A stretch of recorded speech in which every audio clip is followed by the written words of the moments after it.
Bom dia a todos, espero que me estejam a ouvir. Estou um bocadinho rouca. Perfeitamente. Estão aí? Ok. Obrigado, professor, pelo convite, mais uma vez, de participar. Confesso que fiquei contente pelo convite, porque assim fez-me estudar mais sobre este tema, que uma pessoa, apesar de tudo no dia-a-dia, lê um pouco, mas realmente gostei de estudar a fundo e de me atualizar.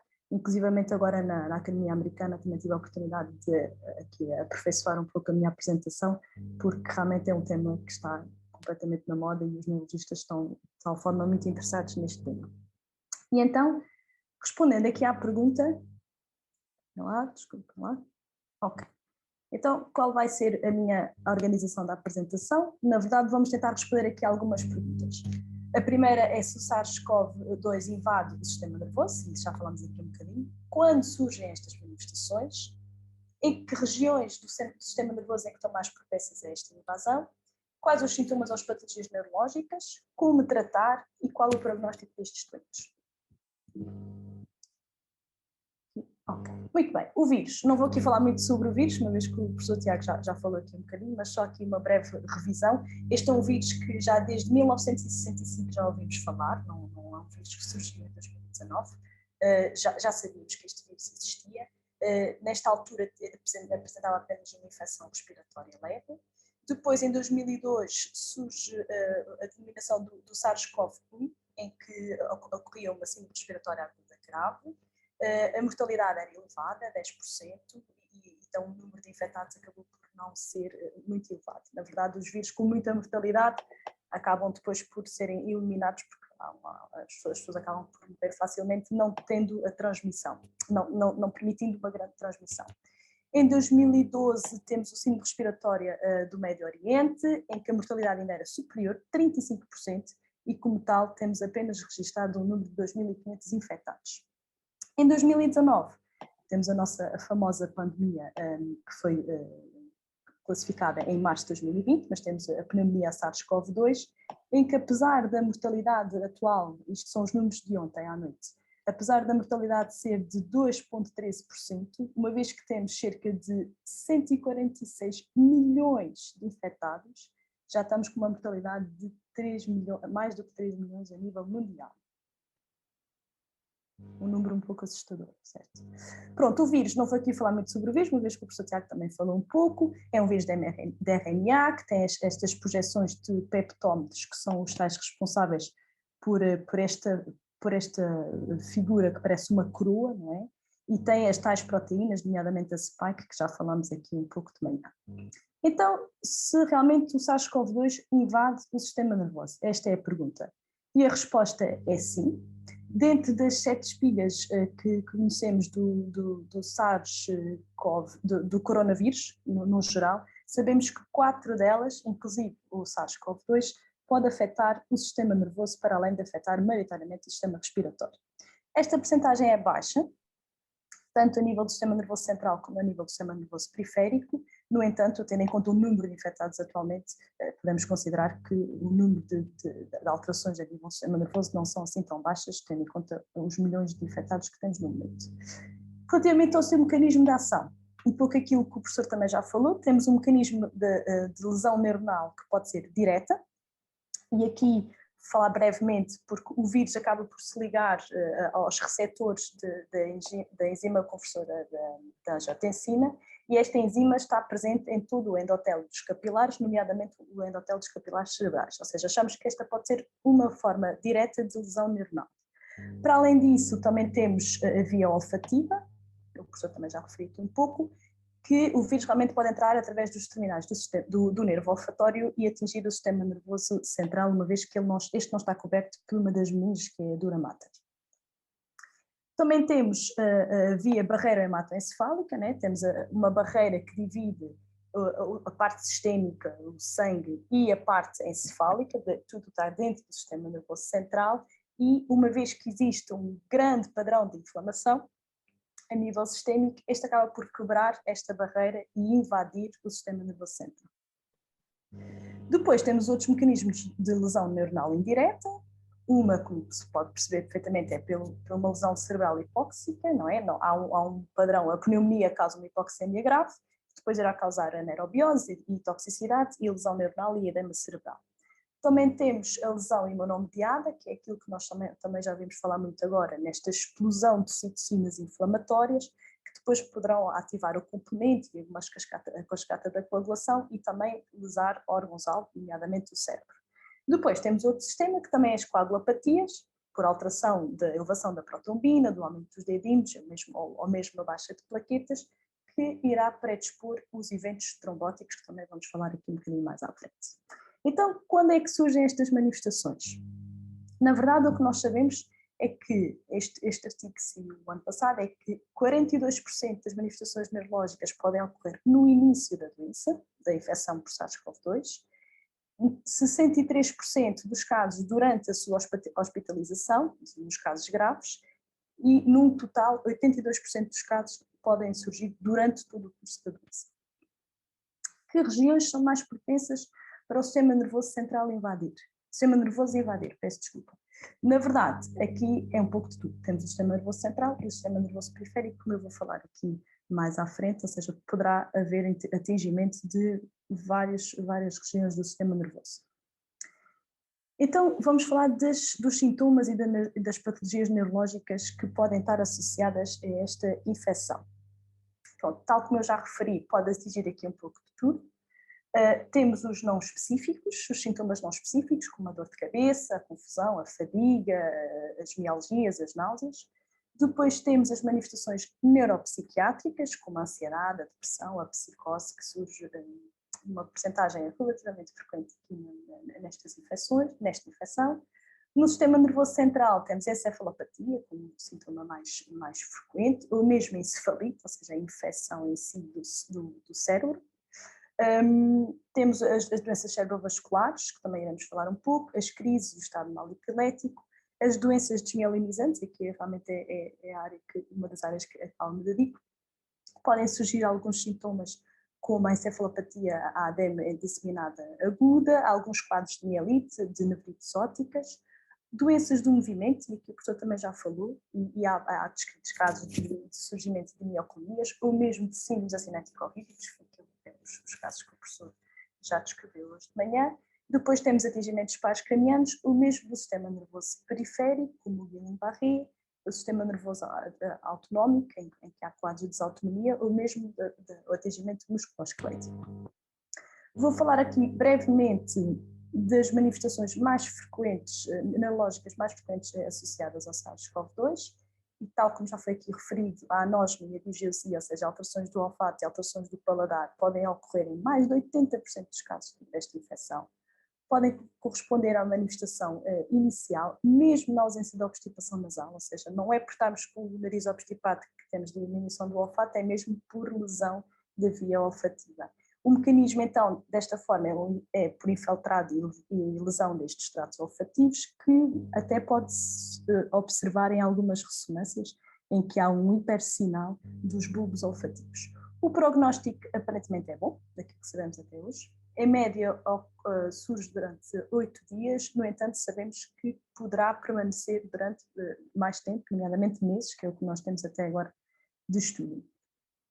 A encefalopatia surge maioritariamente nos homens com 65 anos e ocorre em 2/3 dos casos de infecção respiratória grave. Quando eu digo infecção respiratória grave, são os doentes que necessitam de internamento e alguns deles, nomeadamente, cuidados intensivos. Como fatores de risco para a encefalopatia corresponde uma doença neurológica prévia, quadros de neoplasias, alterações cerebrovasculares e hipertensão. Existe um estudo que demonstrou realmente que em 28% dos casos era a primeira manifestação de SARS-CoV-2, e isto, nós que fazemos urgências também podemos realmente partilhar esta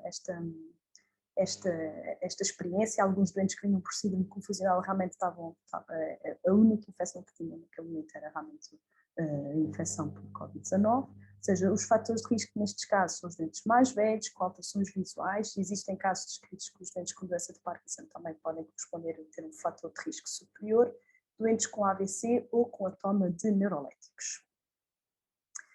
Qual é este mecanismo da encefalopatia? Na verdade, este mecanismo não difere das outras infecções habituais, né? O mecanismo pode ser realmente por hipóxia, por alteração do oxigênio, pelo quadro infeccioso, por uma sepsis, um quadro infeccioso generalizado, ou mesmo por alterações renais, e a qual chamamos de encefalopatia urémica. Ou seja, estes são os mecanismos de encefalopatia no SARS-CoV-2, mas não diferem dos outros quadros infecciosos que estamos habituados. Muito bem, o doente manifesta-se com um síndrome confusional agudo, com uma agitação, sonolência ou às vezes alterações de estado de consciência. Relativamente ao estudo destes doentes, a ressonância habitualmente não tem padrão de inflamação. Poderá ocorrer, em poucos casos, lesões vasculares agudas ou mesmo microhemorragias, como podemos ver aqui nesta ressonância que eu tenho aqui ao lado, onde há estes hipointensidades a preto, essas bolinhas pretas que correspondem a microhemorragias. O EEG, o eletroencefalograma, não costuma demonstrar alterações específicas e o estudo do líquido cefalocraniano também não apresenta alterações de relevo. O prognóstico. Relativamente ao prognóstico, estes doentes têm um pior prognóstico, têm mais dias de internamento, têm uma maior incapacidade após a hospitalização, demoram mais semanas a recuperar e o aumento pode ser até 5 vezes superior de mortalidade nestes doentes. Quanto ao quadro de encefalite, ou seja, não só um quadro de encefalopatia geral, mas sim de uma infecção por SARS-CoV-2, é menos frequente. Aí, neste caso, documentamos alterações no líquido cefalorraquidiano, com aumento de linfócitos, ou mesmo alterações nas ressonâncias encefálicas ou no EEG. Estas ressonâncias que eu aqui mostro são realmente infecções encefalíticas de doentes com esta infecção. E os doentes manifestam habitualmente irritabilidade, confusão, sinais focais, crises epiléticos ou quadros psicóticos. Ou seja, o quadro é mais grave do que a encefalopatia. Quanto à doença cerebrovascular, tem sido muito estudada e realmente eu acabei por perceber aqui nesta semana da Academia Americana de Neurologia, que decorreu agora, até ontem, e realmente há imensos casos de AVCs nestes doentes e estão a ser muito estudados, a perceber qual é o verdadeiro mecanismo nestes doentes com infecções graves. Primeiro, os mais frequentes são os AVCs isquémicos, em que existe realmente uma maior lesão de grande vaso e depois é que vão para os pequenos vasos, seguida dos eventos hemorrágicos, seguida dos eventos trombóticos. Ou seja, agora falamos muito das tromboses associadas à vacinação, mas a própria doença causa uma maior percentagem de tromboses venosas. Quanto aos doentes em contexto de intensivos, também ocorrem 6% destes doentes. E como é que nós sabemos, ou seja, a manifestação das doenças vasculares ocorre habitualmente até 10 dias após o início da infecção respiratória. Atenção que nos doentes mais velhos muitas vezes estão associados a realmente outros fatores de risco vasculares, no entanto, nos doentes mais novos, que também ocorre, não estão associados a fatores de risco vasculares. O que nós sabemos então é que a infecção por SARS-CoV-2 é um fator de risco independente para a hospitalização por AVC e o evento vascular é mais severo do que doentes não infectados. Qual o seu mecanismo? É um pouco aquilo que já falamos, por ativação endotelial, por trombose, por alterações da coagulação, por hipoxémia ou por hipotensão. E os fatores de risco também são, que nós também já ouvimos falar bem, são as doenças cardíacas, a doença renal, a doença pulmonar ou mesmo doenças neoplásicas. O que é que temos notado relativamente aos AVCs? Isto tem sido uma constatação mundial, não é só a nível dos nossos hospitais. É que, na verdade, neste tempo pandémico tivemos muito menos admissões por AVC, e uma das causas é os doentes têm medo de adquirir a infecção no hospital, por isso recorrem menos à urgência. E outra causa que ocorre, infelizmente, é os doentes estarem mais sozinhos, por esta tentativa de distanciamento social, e então, como estão sozinhos, a família acaba por não detectar tanto os sintomas neurológicos agudos. O que nós também sabemos é que o tempo porta-agulha, ou seja, é este tempo que nós contabilizamos no AVC, desde que o doente entra na urgência até ao início do tratamento. Este doente é muito importante, porque sabemos que o tempo é cérebro, não é? E toda a logística de equipamento e proteção e a monitorização destes doentes não é a mesma do que não tem uma infecção, e daí aumenta bastante o tempo porta-agulha, e o prognóstico destes doentes também poderá estar associada a esta maior dificuldade de tratar. Nestes doentes também temos um risco superior, o risco de reoclusão após a trombectomia, ou mesmo uma hemorragia após o tratamento do AVC. Quanto ao síndrome de Guillain-Barré, corresponde a uma polirradiculoneuropatia, ou seja, a uma fraqueza rapidamente progressiva com alterações da sensibilidade e dos reflexos. Não é muito frequente nos doentes Covid, e até posso partilhar aqui a minha experiência, uma vez que o professor também disse que eu sou neurofisiologista e todos estes doentes acabam por passar por mim no meu hospital. Eu trabalho em São José, um hospital com bastantes doentes, e todos os doentes do CURRI internados, e na verdade eu vi um Guillain-Barré por SARS-CoV-2, ao contrário do que estou habituada a ver com a gripe, que o número é claramente superior. Habitualmente os sintomas manifestam entre 5 a 10 dias após a infecção. Quanto à necessidade de ventilação, não é fácil de avaliar, uma vez que estes doentes podem necessitar de ventilação ou mesmo pela pneumonia ou pela própria falência respiratória associada ao Guillain-Barré.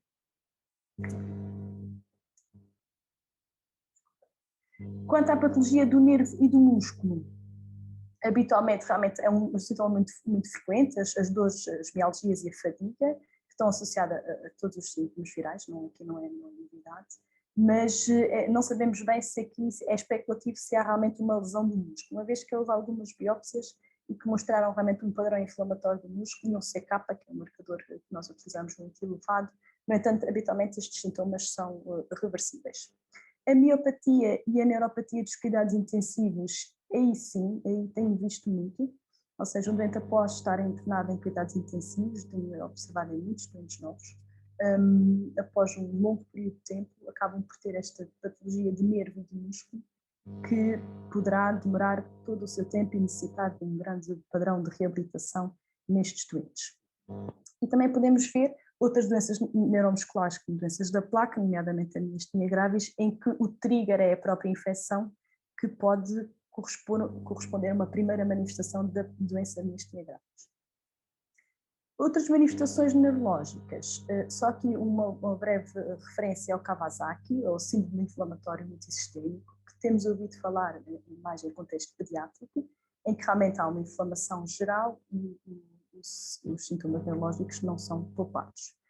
Quanto à encefalomielite aguda disseminada ou encefalopatia necrotizante hemorrágica aguda, também tem surgido em alguns casos, que podem ser para-infecciosas, ou seja, durante a infecção do SARS-CoV-2 ou pós-infecciosa. Também ocorrem mioclonias generalizadas, muitas vezes após os sintomas da Covid-19, que não estão relacionadas nem com a febre, nem com a hipóxia, nem com as causas metabólicas, mas habitualmente respondem ao tratamento com levetiracetam ou valproato, que são antipiléticos. E também, aqui também é raro, mas que tem surgido nesta patologia, é o síndrome de encefalopatia reversível posterior, em que poderemos ver as alterações na ressonância que podem surgir, muitas vezes associadas a um aumento da tensão arterial ou uma falência renal, e realmente estes doentes, os doentes com esta infecção têm apresentado, em alguns casos, este síndrome de encefalopatia reversível posterior, como no próprio nome indica, é reversível após melhorarmos as alterações hemodinâmicas. Quanto ao agravamento da patologia pré-mórbida, pronto, isto já é a experiência de nós todos, né? Na verdade, existe, com qualquer infecção, existe um agravamento da doença neurológica de base, e esta não é exceção, e por vezes os doentes acabam por não regressar ao estado basal, ou seja, o estado prévio a esta infecção. Quanto à gestão da terapêutica imunossupressora, isto realmente tem dado muito que falar, porque não há uma evidência clara que os doentes que estejam sob terapêutica imunossupressora tenham um risco muito superior para uma doença severa, à exceção de alguns fármacos, nomeadamente os biológicos, e daí provavelmente esta nova exceção da vacinação da DGS desta semana. Mas na verdade temos que arranjar aqui um equilíbrio entre gerir a medicação que o doente está a fazer, a imunossupressora, e que necessita para a sua doença de base, ou o risco de ter uma infecção grave. Por isso, esta gestão deve ser feita com o seu próprio neurologista. Nós, na maior parte das vezes, temos mantido a medicação, porque o doente necessita de manter a medicação. Se ficar infectada, aí gerimos conforme a necessidade de suspender ou não esta medicação. Pronto, o diagnóstico, eu não vou estar aqui a descrever completamente estes critérios de diagnóstico. Na verdade, temos que ter uma relação temporal entre o diagnóstico, entre a doença neurológica e a infecção, ou mesmo uma documentação laboratorial, para colocarmos as hipóteses de confirmado, provável ou possível doença neurológica associada à infecção. Como tratar? Bem, o tratamento da doença de SARS-CoV-2 tem sido realmente muito falada nos últimos tempos e uma tentativa grande de toda a comunidade mundial para arranjarmos um tratamento ideal. Neste momento, os únicos que estão em vigor é o Remdesivir e a Dexametasona. Em alguns sítios ainda se faz o Remdesivir, em outros locais já não se faz o Remdesivir. Na verdade, até agora a Dexametasona demonstrou a ser mais eficaz. Eu posso partilhar que no meu hospital ainda estão a fazer o Remdesivir numa fase inicial dos doentes internados. Eles acham que pode ajudar na fase replicativa e depois param, e se existe uma explosão de citocinas e um agravamento marcado, iniciam a corticoterapia. Mas, na verdade, não tem sido consensual. Atualmente os hospitais têm feito alguns fazem, outros não fazem, tendo em conta os últimos resultados dos estudos do Remdesivir. O tratamento da doença neurológica não difere, se nós tratamos a doença neurológica da mesma forma, se o doente está infectado ou não. Só temos alguma atenção relativamente à corticoterapia, o tempo em que podemos dar corticoterapia nestes doentes para não agravar a doença numa fase inicial. Qual o prognóstico destes doentes? Bem, existem muitos números, os números são muito vastos relativamente ao prognóstico, porque temos, na verdade, são séries de casos, mas o que sabemos é que ter uma doença neurológica prévia pode estar associado a um risco 2,5 vezes superior a ter uma doença, uma infecção por Covid mais severa. E, pelo contrário, tendo uma infecção Covid e apresentar de uma forma aguda uma doença neurológica, principalmente a encefalopatia, pode contribuir realmente para um risco superior de mortalidade. À exceção da anosmia e da hiposmia, todos os outros sintomas, doenças neurológicas agudas associadas à infecção, realmente podem conduzir a um maior risco de mortalidade destes doentes. Em conclusão, as manifestações neurológicas realmente ocorrem em mais de 50% dos doentes internados por Covid-19. As mais comuns são a encefalopatia, o coma e o AVC. As menos comuns são a meningite e as mielopatias. E ainda, de uma forma rara, temos as alterações do movimento, as crises epiléticas e as alterações inflamatórias do sistema nervoso central. O AVC, como eu aqui referi, a maior parte das vezes tem um padrão mais severo do que o habitual, e realmente existe este risco elevado superior de mortalidade nos doentes que têm uma encefalopatia aguda. Quanto ao tratamento da patologia neurológica, aparentemente não difere do doente ter uma infecção por SARS-CoV-2, e relativamente aos doentes imunodeprimidos, exceto alguns tratamentos específicos, não têm um risco superior de gravidade e pelo qual devem manter a sua medicação de base. E pronto, aqui uma mensagem positiva, tentativa de uma mensagem positiva. Nós vamos tentar vencer isto, mais cedo ou mais tarde, ainda que por mais algum tempo podemos parecer uns astronautas em espaços, ou podemos abdicar, ou infelizmente abdicamos dos nossos afetos sociais ou do nosso contacto social. Obrigada. Muito obrigada, Marisa. Eu se calhar ia pedir para suspender aqui a suspensão da tela, para nos podermos ver assim de uma forma mais direta, mais humana. Muito obrigado pela revisão. De facto, assim é fácil nós irmos rever estes temas, assim, tranquilamente aqui a ouvir a apresentação. Eu tenho aqui uma primeira pergunta que já tinha sido colocada há pouco, na sequência das primeiras apresentações, que é saber se o risco de complicações neurológicas tem a ver com a gravidade da infecção pelo SARS-CoV. Eu diria que o receio maior que as pessoas têm e que é legítimo é se este tipo de complicações também podem acontecer, mesmo nas formas ligeiras a moderadas de Covid-19, ou seja, as formas que acabam por não motivar internamento hospitalar. A resposta é não. Toda a minha apresentação foi essencialmente nos doentes graves e os doentes hospitalizados. Por isso, à partida, os doentes que tiveram uma doença leve e que não necessitaram de hospitalização não têm este risco superior relativamente às doenças neurológicas.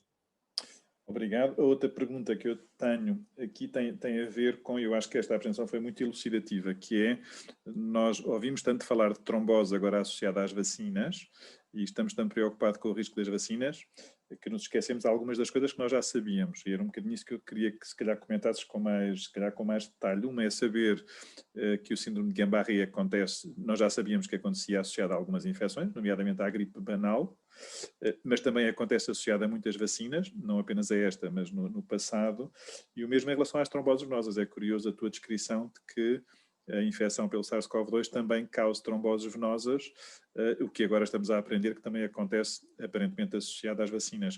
Quero só comentar isto, no fundo, estes mesmos eventos podem aparecer associados às vacinas, mesmo não para o Covid-19, e associado a muitas infecções virais. Era um bocadinho só para todos percebermos um bocadinho o contexto, eu acho, podermos olhar, nomeadamente para estes dados novos das vacinas, se calhar com mais conhecimento.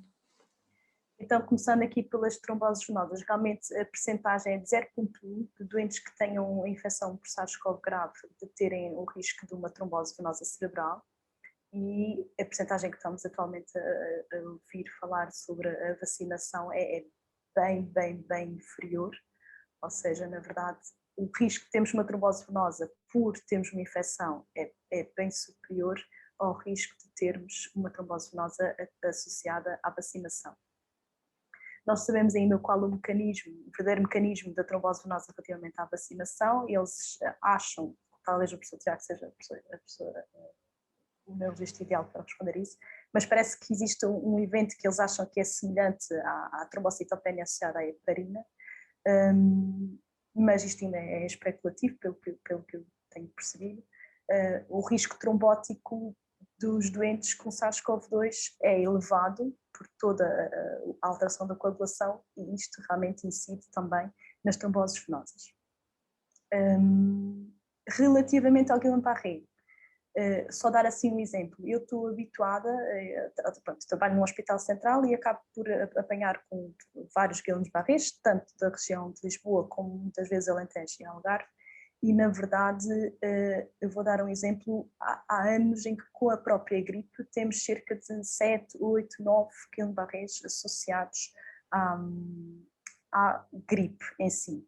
Também temos doentes com Guillain-Barré associados à vacina da gripe, com uma percentagem muito menor. Este ano, de todo o inverno e de todas estas fases pandémicas, eu não estava a trabalhar no primeiro confinamento, porque estava em casa de maternidade, mas aqui no segundo já tive esta oportunidade, e ainda por cima estamos no inverno. Eu tive um doente associado a uma infecção por SARS-CoV-2, um Guillain-Barré, ou seja, uma percentagem muito baixa, e 0 casos associados à vacina. Pronto, ainda não temos ainda, o país ainda não está todo vacinado, mas eu acho que relativamente ao SARS-CoV-2, isto tem sido uma partilha mundial, o risco de Guillain-Barré tem sido inferior ao que nós estamos habituados com o vírus da vacina da gripe. Obrigado, Marisa. Acho que é muito importante todos, no fundo, termos essa vivência, que é uma vivência de quem faz cuidados neurológicos hospitalares, e, portanto, perceber que estes eventos que estamos aqui a discutir também acontecem fora do contexto de pandemia e fora do contexto, e, obviamente, com outras vacinas. Há aqui uma pergunta específica, que é, se os tratamentos mais invasivos durante a hospitalização, imagino eu que associado, obviamente, a doentes co-infectados com o SARS-CoV-2, também se podem traduzir em alterações neurológicas mais graves. Ou se o tratamento a que eles são sujeitos em contexto hospitalar, a invasividade, não é por aí que há maior gravidade de complicações neurológicas. Eu acho que as coisas ocorrem em paralelo, mas gostava de ouvir a tua opinião. Pois, na verdade é isso, as coisas ocorrem em paralelo. O que eu tenho constatado mais a nível da minha prática clínica é realmente uma complicação que surge em qualquer doente que esteja em cuidados intensivos de uma forma prolongada, são as tais miopatias e neuropatias dos cuidados intensivos. Aí tenho verificado realmente um maior número, talvez, de miopatia e neuropatia dos cuidados intensivos nestes doentes muito novos, entre os 40 e os 50. E realmente tem sido o que tem, ou seja, não pela infecção em si, mas pela necessidade do internamento prolongado em cuidados intensivos. Acho que estou a tentar responder aqui à questão. E realmente tem assistido a um número elevado deste tipo de complicações que sabemos que demoram algum tempo a recuperar e podem até nem recuperar completamente. Ou seja, não a infecção assim, mas a necessidade de internamento prolongado. Já agora só aqui em complemento àquilo que a Marisa disse, no fundo as circunstâncias em que acontecem alguns destes eventos limitam nós podermos concluir sobre o que é que causa o quê. Um dos bons exemplos é a questão de que logo em Wuhan, portanto logo em janeiro, fevereiro do ano passado, foram descritos mais acidentes vasculares nesta população de doentes. Mas a China é um país de alta frequência de acidentes vasculares cerebrais, portanto na altura, quando nós começámos a olhar para estes dados, ficámos na dúvida se de facto o SARS-CoV-2 causava mais risco de acidentes vasculares ou de formas mais graves de acidentes vasculares, ou se era apenas porque a China, sendo um país de alta prevalência de acidentes vasculares, de alguma forma estava a contaminar os dados. No fundo é o que se passa com aquilo que a Marisa está aqui a comentar. Os doentes estão mais tempo em cuidados intensivos e, portanto, ficamos sem saber se é da infecção, se é da lesão do vírus ou se de facto se é da permanência nos cuidados intensivos. E, obviamente, se calhar só daqui a mais algum tempo é que conseguiremos, se conseguirmos, no fundo, fazer a distinção entre as duas coisas. Muito obrigado.